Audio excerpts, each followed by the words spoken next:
This is the Cadence of Life podcast, where we interview music professionals and entrepreneurs and learn the ins and outs of their career.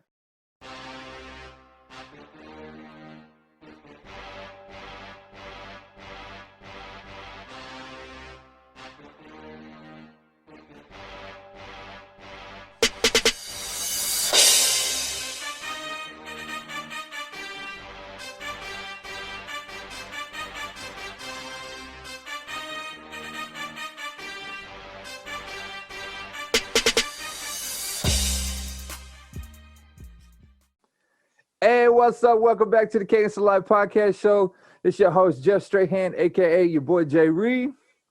I just want to thank everybody out there for tuning in to Anchor FM, Spotify, and everywhere else we're out there on all platforms that podcasting is at. We're got a TV spot coming up, hopefully. I'm in the works of trying to make that happen. It's going to be on Austin Public Network. So that's going to be exciting, and I'm really glad that we're going to be moving forward with this podcast. So maybe, hopefully, in the future after COVID, we'll be in person and not over remote, over Zoom. But, hey, we'll just see how things go with this COVID and just keep moving forward, My guest today has a major role in a new Amazon Prime short film called Truthless. He has just finished shooting his part in the web series My Wife and Me, and is a co-host to a new podcast that is on the rise called Loose Lips with Ebbs and Loose.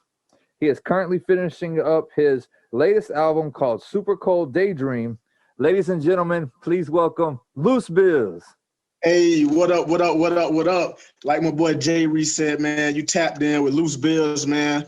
Live on the Cadence of Life podcast, man. Glad to be here, man. Got a lot to speak about, man. I know you got a lot of questions, man. So, yeah, man. Loose Bills, man. Y'all tapped in. We finna rock out. Yeah, man.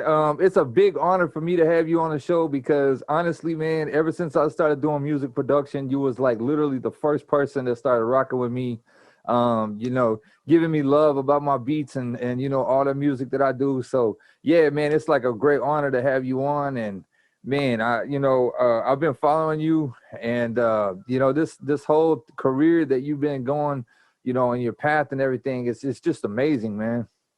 Yeah, for sure, man. Like that's dope. Like I said, I still remember when you first reached out to me, man. Like I'm always one of the first people. I ain't on no bougie Hollywood type stuff. If somebody reached out to me, man, and send me a song, send me a beat, like I'm gonna listen to it, man. Even if it's not something that I may like or something that I can use, I'm gonna give you constructive criticism. You feel me? So, yeah, man, I definitely noticed the improvement in your craft, dog. And one of these days soon, we definitely gonna lock in and collab on something for sure. Yeah, we definitely got to, man. And that's one thing I like about the way you roll, man, and the way your swag is that you always try to help somebody coming up, man. And I do notice that about everything you do, man, whether it be your films and whether it be your music or what you do or just in social media, period, man. I noticed that you always link up with people and you try to network. And if somebody has something that, like you say, might not be your taste, but you might be able to line them up with the right people that is their taste. And so I really applaud you for doing that, man. That's really awesome. Yeah, for sure. You got to keep it solid, man. Because my thing is if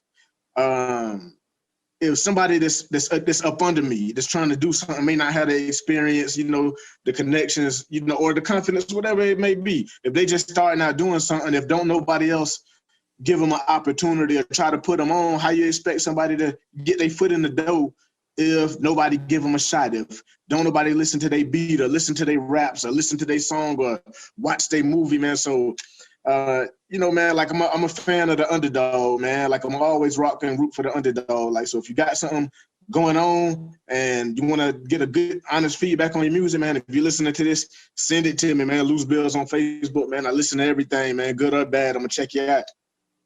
Already, man.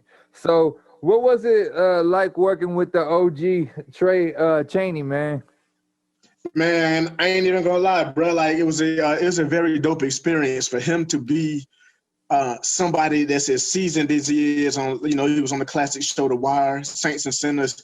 I mean, like, dude is really one of the humblest people that I've met. You feel me? It's like he doesn't really care about all the accolades and things he might get. Like, he is more excited for the people around him to do good and kill it and smash whatever role they're doing. So it was a dope experience, man. I definitely learned a lot. And, you know, Trey gave everybody a lot of confidence and comfortability with working with him, man. So, yeah, it was a dope experience, man. And hopefully we get an opportunity going forward to, you know, work on some more projects. Like, he do music, too. So whether it's music, movies, I'm pretty sure in due time we're going to link up on something else.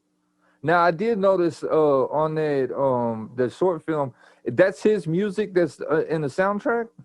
Yeah, all the songs that was played on it is his all his original sounds and original music. That's what's up, man. That's what's up. Cause yeah, a lot of them were really good songs. Yeah, for sure. They fit. I didn't even notice it until the credits. You know, I seen his name on the credits on the music, and I was just like, oh wow, he does music too. Yeah, yeah. Trey be doing his thing, man. Yeah, I didn't even know he did Saints and Sinners. You know, that's on Bounce TV over here, you know, and so in Texas. So I didn't even know he was on that. Yeah, if you follow his Instagram page, I tag you. It's a dedicated father's page. Like, bro, is into a lot of stuff, man. Like, he catch roles left and right, and yeah, man, he be doing his thing. So hopefully we get a chance to work again in the near future. Yeah, man, that's so awesome. I really enjoyed the Truthless film. I watched it on my Fire Stick, man. That was really cool. I thought that y'all's stunt work was real cool too. And the, you know, special effects and stuff that y'all did in the film. I definitely think that, like you said on your social media, I think that people would relate to it in like barbershops and stuff like that, and hair salons and stuff like that. They'll probably be watching it a lot. Yeah, I gotta give a big shout out to Adolfo, man, from Mars 3045. He the one that did the editing. He was responsible for like the dope effects and the blood splattering and whatnot. And, you know, as far as the stunts, man, matter of fact, I ain't even gonna say too much, but the part on there, you saw it, where I took a look at Trey. Like, I almost hit him a couple times. I almost knocked this block off. Yeah, man. I mean, I don't want to ruin it either, but I was sitting there like, oh man, like when your part came on, and then it was just like, what just happened? Wait, where my homie go? What just happened? Did me in, man. I went out like a G though. So how did you land that role? Did you like link up to him? Was there an audition, or how did that exactly happen? Yeah, pretty much how that came about, man. On my wife and me, my co-host Ebbs. You know, we shot 90% of that at her house. And I think on episode 2, Trey played the pizza man on episode 2 for my wife and me, but Ebbs is connected to Mars 3045 production and Powerful Productions. And through me being cool and friends with her, I've become associated and cool with some of her friends that do movies. So I just got the call one day. It was like, hey, we doing this movie with Trey called Truthless. Come audition for it. We're going to have you read some dialogue. And, you know, I pulled up to the audition. I read my dialogue and I smashed it. Then like 2-3 days later, they called me. I was like, hey, you know, you got it.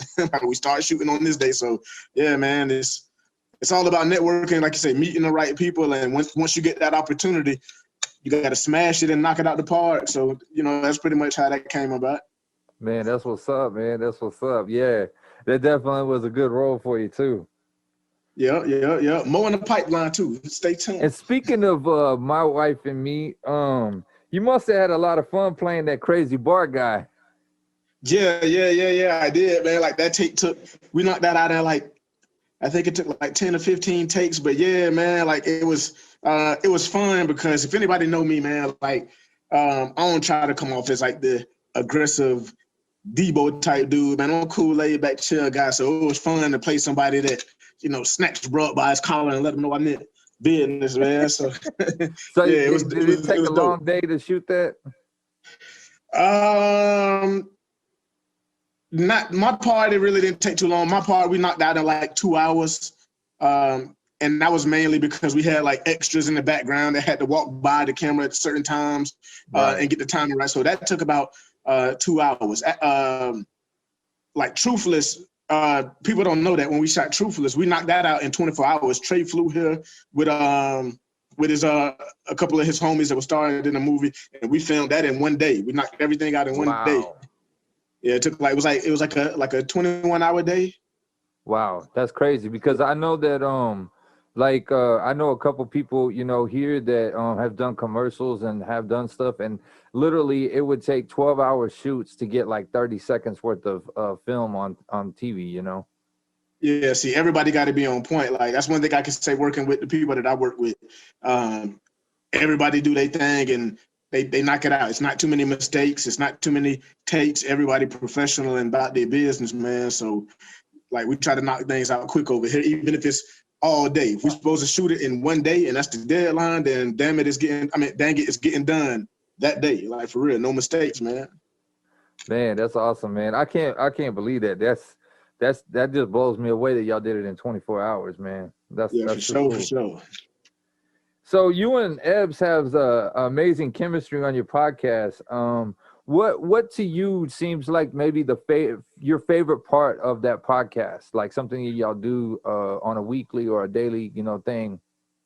My favorite part would definitely have to be the question of the day, because usually when we ask the question of the day, it's usually some off the wall type of relationship question that puts a lot of people in a hot seat as far as answering it, and we get a lot of funny content and feedback from people that watch us from the question of the day. Anytime that I post it on Facebook or check the comments or post it on the internet, a lot of people engage with that question of the day. So yeah, man, like that's my favorite segment. I know we have a lot of crazy stories between me and her, but question of the day is the most standout part that I anticipate when we I definitely see that, because you know I've watched this several times, man, and that question of the day, y'all will get real heated. yeah, it go down, man. Like, I see the chemistry y'all got, the question wrong. Sometimes you be saying something about how a guy's point of view is, and that shorty there, this shorty there, forget her, this and that, and I see her reaction be like, what? Yeah. Like, yeah, are you saying, wait, hold represent on, and defend the ladies. No, we ain't gonna be sitting over here trash talking no women right here. Yeah, she gonna come through for the ladies every time. Now, your last album was Manic Bills, correct? Yeah, Maniac Bills. We dropped that back in September 26th. Okay, yeah. So, doing that album, what would you say was your most exciting creative part of that album? The most exciting creative part, I would just say, like, just being in the element of making the music. You feel me? Like, a lot of people don't know, but me and Yak, we knocked that whole album out in like 2 or 3 studio sessions, like right on the spot. We was banging them out like 3-4 songs a day. You feel me? Like, we'll go to Belly Studio.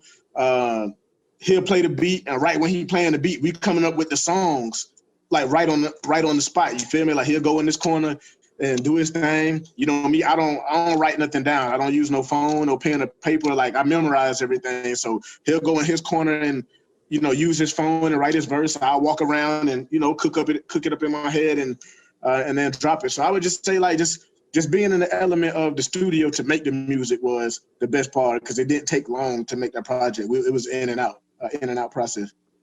Now, speaking of the studio, have you ever recorded anything like in your home, like in a home studio, or do you always go to someone else's studio? Nah, actually, I have. When I first started doing music, when I first started doing my own music solo, I think I recorded Memoirs of Franklin Benjamins. The Memoirs of Franklin Benjamins, I recorded that at my own studio I had in my condo. I did that myself. But yeah, these days, for the most part, man, it's 2 studios that I go to. I go to RGM Studios here, and I go to Shockboy Studios. So Yeah, nowadays I'm in like an actual professional studio at my homie spot. But if somebody got a dope setup and they need me to pull up to their crib, you know, and they're trying to catch this feature, shit, I'll pull up and slide, whatever. And what city are you from in Florida? Duval County, Jacksonville, Florida, baby. Already, man. I just had to throw that out there so the listeners know that we get some love out of Florida right here in Texas, man. You better believe it. I rock with Texas though, man. I be coming down. Now, what would be your favorite song on that album? On Maniac Bills? Yeah. I got a couple. My favorite song would be I know I like my solo joint, So Cold. I like a song that we got called Bring Me Down with Marquita Williams. And I would say I like Sheesh that Maniac did the hook on. And there's another song on there called Supposed that I rock with. So those are probably my three or four tops. But I like the whole thing, but if I had to pick, those three would be what I would rock I with. definitely like quite a few of the songs on that album, man. They were pretty dope. For sure. Appreciate that. Now, do you think that there's a lot of hot music coming out of Florida right now, or do you think that it's kind of hit and miss? I would say hit or miss, but as far as like the definition of hot, yeah, it's a lot of artists that's, Florida on fire right now as far as, like drill music. Like Florida done adapted the drill music to Chicago and New York and the UK beyond. Like a lot of these younger artists, they do their own form of drill music in a different way. So I don't personally like that, genre of music, no matter where it's from, Florida, Chicago, New York. But nonetheless, man, like Florida on fire right now as far as artists go. So whether I like that style of music or not, people it's popping. So yeah, Florida definitely on fire. Now, what would you say that would be your like main inspiration as far as music? Like what, like a genre or like a person or like, like an artist or like a group or something like that? Like what was like your style, I guess? Like influentially, I say coming up, I listen to a lot of, Outkast. I'm a big Jay-Z fan. I'm a hardcore C and UK fan. A lot of Ball and G8 Ball, MJG. Definitely Lil Wayne. Heavily influenced by Lil Wayne. Biggie and T.I. And like on there. Yeah, gotta add Tip. And then as far as non-rap, like coming up, I ain't listened to a lot of rap music early. I listened to like a lot of stuff that my mama played, like the Temptations, Isley Brothers, Parliament Funkadelics, Jimi Hendrix. Yeah, Gladys Knight, Sade. Like I'm heavily influenced by like Sade vibe. So, like I pick and choose and pull from a lot of different angles, man. Now, speaking of women, are you gonna put that woman track onto an album, man? Man, I really plan on it, dog. Like even if I don't put it on a particular album, I've had plans for a long time that I need to go ahead and knock out the way to go studio record that song and just shoot a one-off video to it and just upload that video. Like I got some good ideas for that video when I get around to it. Like I just ain't had the time, man. Like I done had so much stuff going on the past year, but it's at the top of my list though. I'm gonna get that done hopefully in the next next month or two. Yeah. For the listeners out there that don't know what I'm talking about, he actually did this song about Black women and empowerment and all this kind of stuff, and it's like a really good song, man. And he's just had it basically as a freestyle for a long time, and a lot of people have asked, like, when you're gonna do it, when you're gonna drop it. So I thought that maybe you would have put it on Supa Cold Daydream or something, that new album you got. Yeah, see what happened is I had one of my homeboys, my dog Yella, redo the beat for that or make his own version of the beat.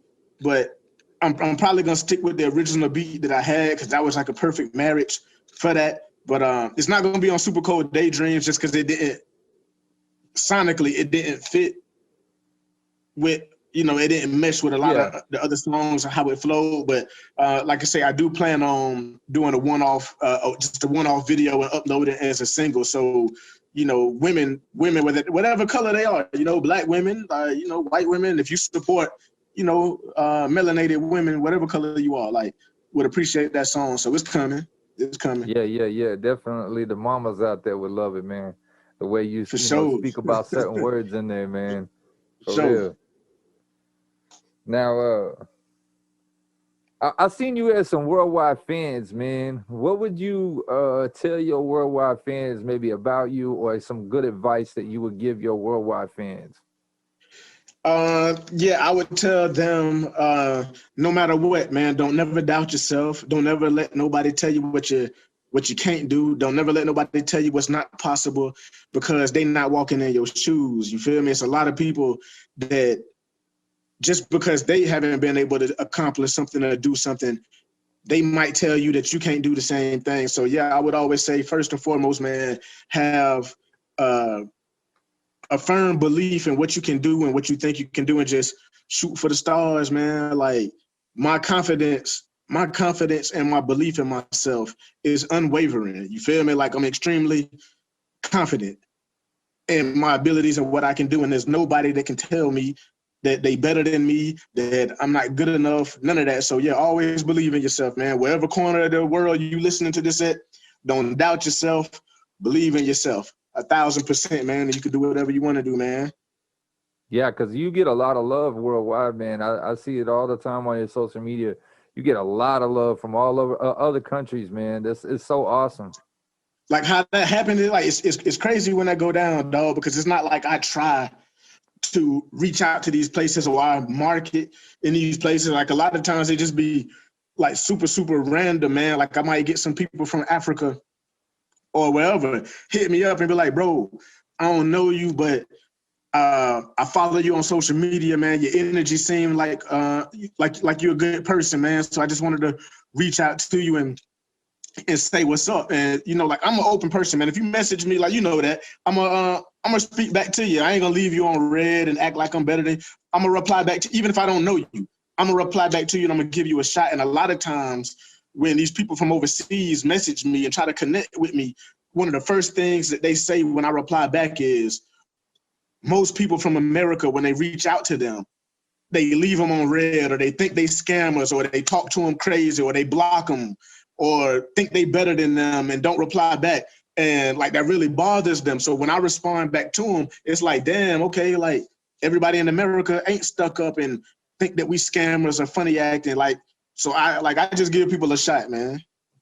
Yeah, for sure, man. But I think it's so cool, man. You know, they'll hit you up and be like, yo, man, I just put your face on my shirt. You know, I represent you, man, in my town. You know, everybody in our whole village know who you is, you know, type thing, man. That's so dope. Yeah, that's dope. And bruh, who did that, who put my face on the shirt, man, has actually become a good friend of mine, man. Very intelligent kid. He's actually from Malawi, Africa. And yeah, he went from being poor to now dude got his own business. Like, wow. Yeah, he definitely doing his thing, man. So I would tell anybody, if you're watching this, man, tap in with Africa, man. If you're doing music, movies, promoting, whatever you're doing, tap in with somewhere in Africa, Nigeria, Sudan, just pick a place. Africa gonna support you 1,000%, and they're gonna spread the word about you, whatever you're doing. I will agree to that, man, because when I first started doing beats and I started doing music, USA wasn't messing with me. But man, my friends list went completely to 2,500 people, and like everybody was from Nigeria. And you know, like for me, the time difference, you know, and so like a lot of times they hit me up at like 1, 2 o'clock in the morning. Hey, what's up? How you doing? And they just want to sit and chat like all night long. And so after a while, it's just like, okay, I can't just sit and chat every single day with these folks. Like, I'm gonna have to minimize like some of these. Like, I know that y'all trying to rock with me, but I'm not just trying to sit and chat every day. So, but I get what you're saying though, because there's a lot of people in other countries that like they can't get a lot of people coming from their country to be stars. Like I've seen some people that really blow up over there, but it's like a hit and miss kind of thing. So they have to rock with other countries. They have to rock with America. They have to rock with Europe, or they have to rock with other genres, you know, German or whatever they like. So I think it's really awesome, man, that you're getting so much love from all these different countries. Appreciate that. Now, how often are you in the studio?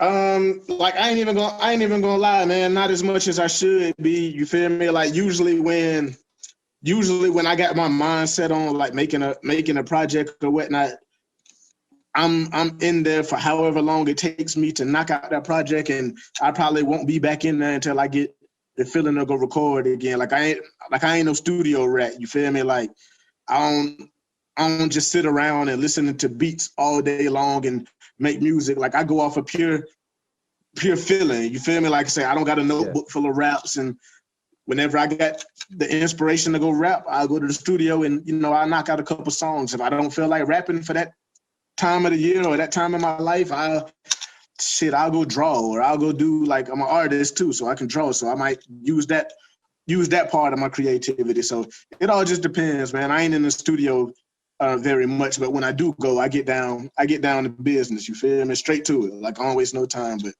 I probably should be there a little more.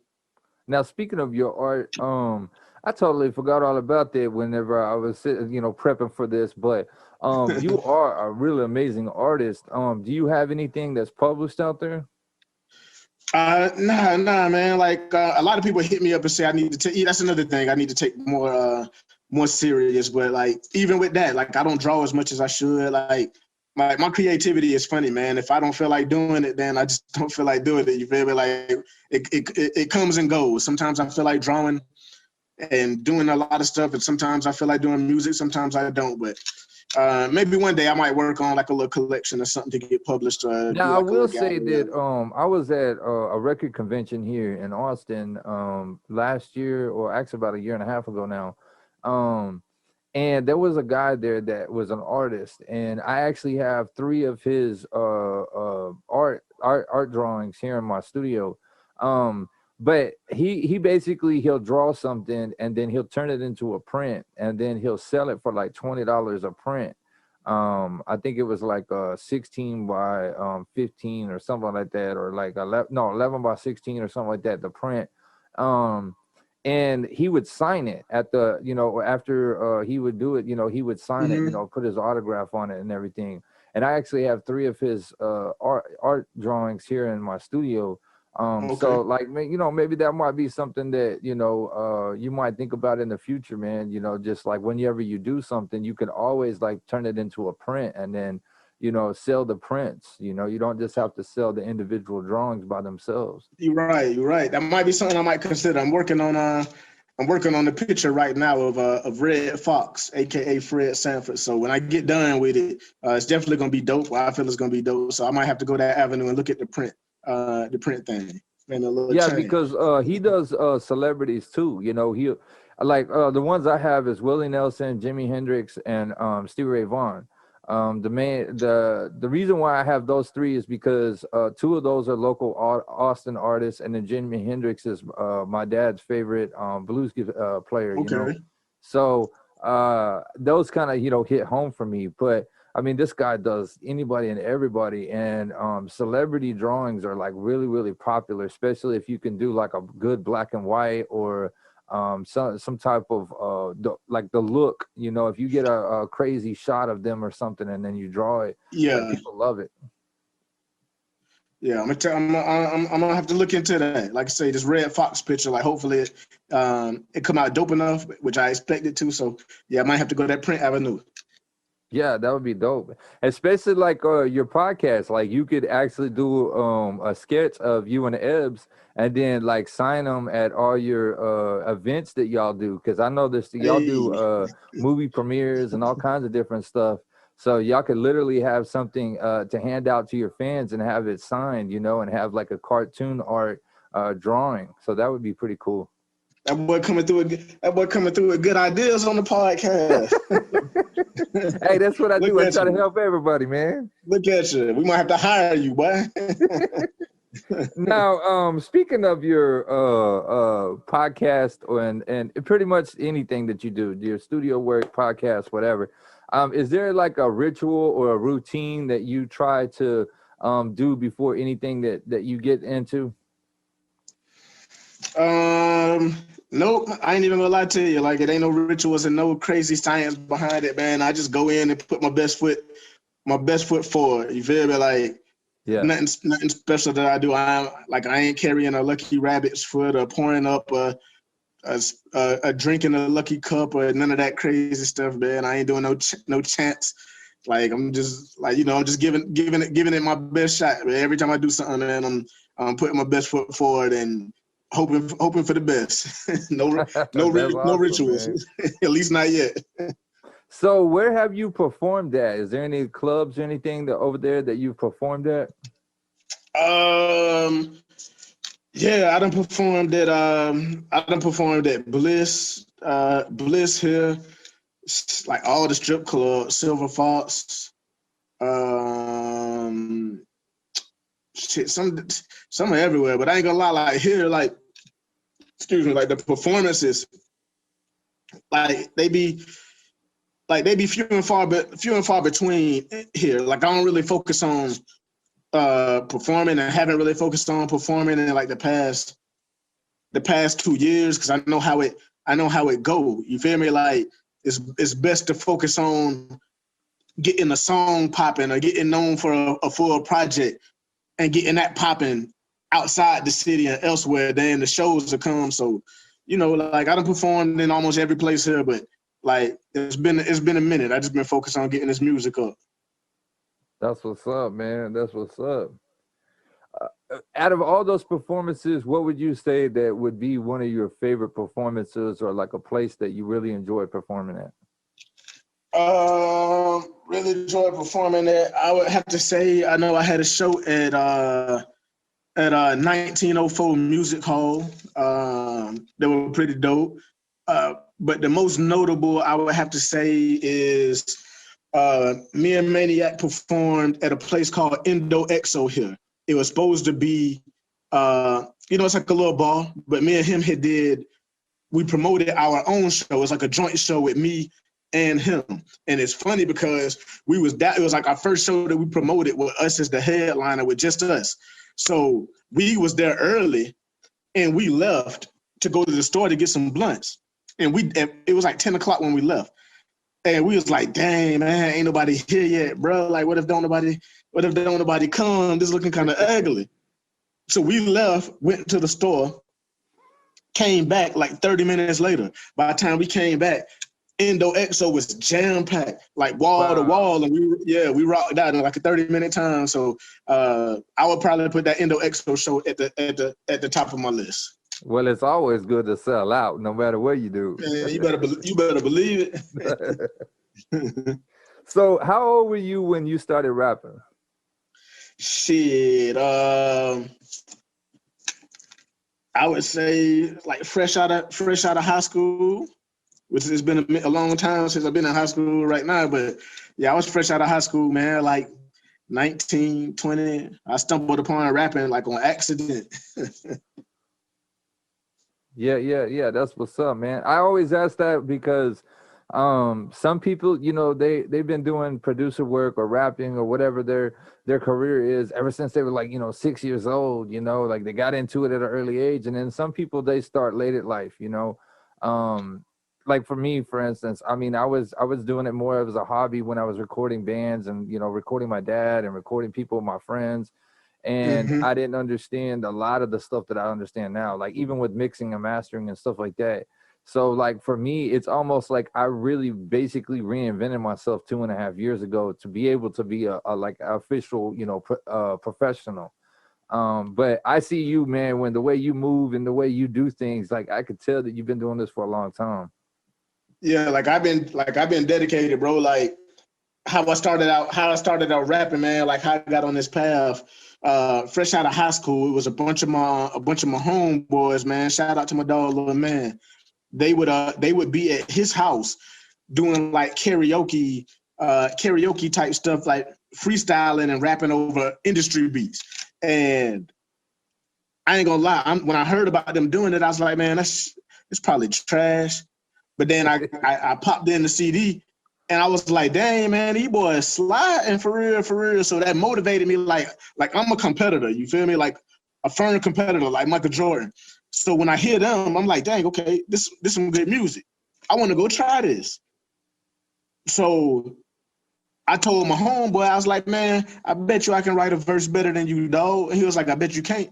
And we sat down in my mama's living room and wrote a verse, and my verse was so trash. I had never rapped before. My verse was so trash. But then I told myself, man, I'm gonna go around my doghouse and I'm gonna rip it. And that's what I did. I went over there, I handled my business, and you know, I've been rapping and kicking flavor ever since, dog. Now I will say that some people they're really good at freestyling, and then some people are really, really good at writing. I actually the record label that I work for, Top Floor Records, I lived with one of the artists, and we was roommates. You know, we had a house together, and I remember, you know, watching him in the room, man. Like literally, he would be in his bedroom for like 8 hours a day trying to rehearse each song. Like literally, he would spend probably like 2 months just rehearsing that same song over and over and over and over and over before he would ever get into the studio.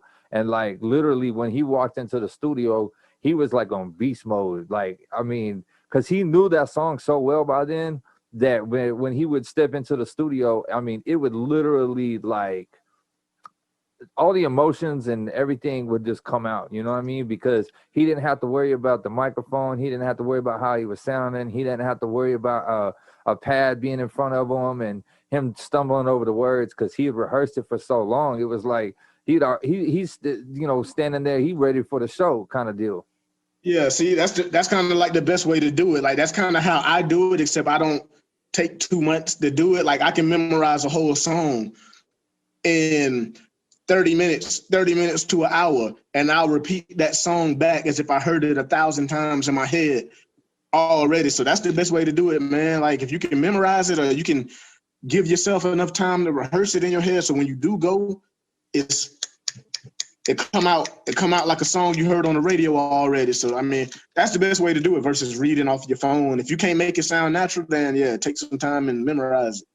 Yeah, I think that's where a lot of people, they try to follow like Drake's lead. You know, Drake first started out, he was doing BlackBerry, you know, and he had the BlackBerry in front of him, and he would just be looking at it as he's saying his words. But a lot of cats, if they try to do that, you hear the pause between each word. You know, you see them reading it, you know, within the song. And see, I was never good with, you know, writing down verses and putting it in my phone and writing it on paper. Like I used to try to do that, but it would take me so long to come up with a verse because I'm thinking so hard what to say. It would take me so long. But if I just, you know, like freestyle some stuff in my head long enough until I get a whole verse that I like, that comes out easier for me. So, you know, to each his own, but I'd rather just think it up in my head versus write it or put it in my phone. Speaking of that, how did the bag today come about? It was a hook that I already had to that same beat. It was a hook that I already had, and you know, me and Maniac, we used to ride around and, you know, float through the city, you know, getting blowed. And one day, I played the beat for him. We was going through a whole couple of beats and just wilding, freestyling, and we came across that beat. And I was like, boy, check out this hook that I got for her. And I said the hook, and I was like, I had dreams of being in corners in the 69, wet, dripping paint, went through my part, and I was like, yo, you should come behind me and say something like, gotta get a bag today. I gotta get a bag today. And so he just went with it, and you know, he did his thing and killed it. So that song pretty much unfolded in the car. Like we came up with our verses in the car. You feel me? And went to the studio like the next day or a day or two after that. So that whole song came about just riding through the city in the car. Yeah, that song has gotten so much love on social media too, man.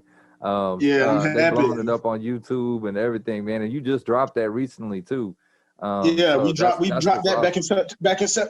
back in September. So I'm expecting that song to start picking back up soon as it get hot outside and springtime hit. I expect people to drop the top and start running it up again.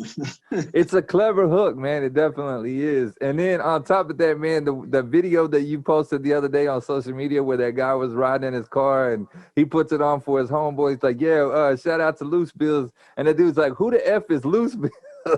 Yeah. My dog corrected that fool, man. Told him don't worry He's like, about it, wait, man. hold We'll be on. You sliding. just need to listen to it. Like straight up, man. Shut up and listen, dog. Like, don't worry about who he is. You finna find out. That was so hilarious, man. So what was your favorite part of shooting that video? My favorite part of shooting that video, I would probably have to say, if you can see the part where we in the warehouse, so it was kind of like dark, and the security dudes in the back holding the pistols. I like that scene, and the scene of me on the it's like a little greenhouse type room, because I don't know if you could really see it, but there was some rails that I was standing on top of, walking in between like these strings that were swinging. So I say those two scenes is probably the dopest to me. Yeah, man. I thought it was unique. You know, y'all shot it in the greenhouse, and then y'all had other shots too. But I really thought the abandoned greenhouse was a real clever catch. To the video. Yeah, man. Shout out to Mike Busey for letting us use his mansion, man. Like the sausage castle is what he called it, man. So yeah, man, dude got a humongous mansion with a compound with like 6 different warehouses and a greenhouse that you can film, man, any type of movie or video you can think of at this dude house, man. So shout out to MikeBusey.com at the Sausage Castle, man. You know. Man, that's what's up, man. So what can the listeners get out of this new album, Supa Cold Daydream, man? Oh man, this project here is probably my most personal. Like I'm in my bag, man. It's heartfelt music, man. I know a lot of times I like to use a lot of like metaphors and cool punchlines. Supa Cold Daydream still got that, but it's more, I would say more direct. It's more direct. If I had to compare it to anything, I would say this is more like my Blueprint. When Jay-Z dropped the Blueprint, Blueprint wasn't full of like a lot of punchlines and witty lines. It was more like you say, it's just my thoughts. So Supa Cold Daydreams is more compared to that for me. It's just my thoughts, man. Like I wasn't really trying to come up with the most wittiest rhymes. It's just me talking my talk, man, letting people know, like how I came up and how I'm rocking, man. So they can expect some soulful beats. You got to know I'm gonna keep it real with you, man. Like it's a lot of wisdom in this project, man. A lot of principles. You can learn a lot from some of the things that I'm saying, man. Just giving you my life, man, from top to bottom. So it's a dope project, and I think people they're gonna love it, man. I got high expectations for it. That's what's up, man. Definitely got to check that out, man. So when you don't have a plan of when you're gonna release it, or you think that maybe soon you might? I'm aiming for February, man. I want to try to drop it on my mama's birthday on February 20th. So that's my tentative rough date. But the next 30 to 45 days, I can pretty much say that the people gonna have an announcement when that'll be out, man. Like I'm trying to get the first video filmed so I can handle the proper marketing and proper promotion to build it up the right way. So as soon as I get this video shot over the next couple of weeks, man, the album will be following right after that. It's done. I just gotta, handle the protocol for the marketing and whatnot, and it'll be out. That's what's up, man. That's what's up. Well, I want to appreciate you for coming on to the show, man, giving us all this insight, man. You got a lot of stuff going on, man. It's so creative, so awesome. Yeah, go ahead and go check them out on that Amazon Prime Video, man. That Truthless. That's a really dope short film. Sure. It's about 30 minutes long, so it's not too incredibly long, but at the same time, it's just meat and potatoes type of show. Where can the listeners find all your music at? Yeah, man, y'all can check me out on YouTube. Just search the name Loose Bills. I'm on Tidal, Google Play ain't around no more. Tidal, Spotify, all the streaming platforms, man. All you got to do is go on your platform of choice, search Loose Bills, and you'll find a couple projects from it. A little bit of my music. Google my name, Loose Bills, and you can follow me on Instagram at Loose is that dope. And that's that, man. Hope y'all tune in and tap in with the boy. Now, is My Wife and Me, is that on YouTube only, or is that somewhere else? Yeah, right now it's on YouTube only. Y'all can, if y'all wanna, the viewers wanna listen to that or watch that, you can go on to YouTube on Mars 3045 channel. That's MARS 3045. You can find that content on his channel and a lot more that he produced on Mars 3045 on YouTube. Yeah, y'all go ahead and check out that episode with Loose Bills on there, My Wife and Me, where he, snatches I'm on episode people 5, up by y'all. their neck. He's snatching people up by their neck over there, you know what I mean? Well, man, y'all are tuning in with the Cadence of Life podcast show. This is your boy, Jeff Strahan, a.k.a. your boy, Jay Reed. We've had a wonderful time here with Loose Bills, and I would just like to say that we'll catch y'all next time. We out. Peace. Thank you for listening to Cadence of Life podcast.